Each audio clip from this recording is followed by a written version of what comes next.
ஓயாமல் துதிப்போம், காலமெல்லாம் பாடுவோம் ராஜாதி ராஜான இயேசுவை. என்று ஓயாமல் துதிப்போம், காலமெல்லாம் பாடுவோம் ராஜாதி ராஜான இயேசுவை.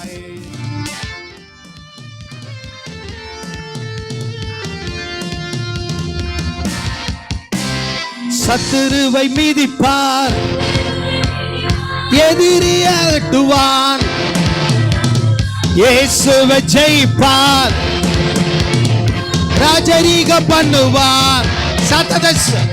சத்துருவை மிதிப்பார், எதிரி அடங்குவார், இயேசுவை ஜெயிப்பார், ராஜரீகம் பண்ணுவார். நீயோ கரங்களை எல்லாரும் நீயோ கரங்களை உயர்த்தி துதித்துக் கொண்டிரு. ஓயாமல் துதிப்போம், காலமெல்லாம் பாடுவோம் ராஜாதி ராஜான இயேசுவை. எதுக்காக அவர் வெற்றி பவனி சென்றார்?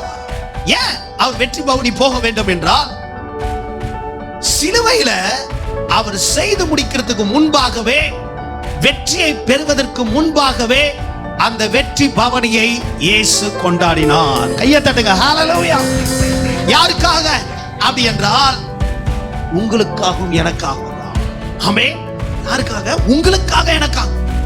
சிலுவையில மனிதனுக்காக செய்யப்படுக போகிற மீட்பு வெற்றி, அவர் எப்படி கல்வாரி சிலுவையில பெரிய வெற்றியை, சாபத்திலிருந்து, பாவத்திலிருந்து, வியாதியிலிருந்து எப்படி அவர் ஜெயம் கொடுக்க போகிறார், பிசாசு மேல எப்படி ஜெயம் கொடுக்க போகிறார், மனிதனுக்கு எப்பேற்பட்ட ஜெயத்தை, அதிகாரத்தை அவனுக்கு கொடுக்க போகிறார் என்று முன்கூட்டியே இந்த வெற்றி பவனியை கொண்டாடுகிறார்கள்.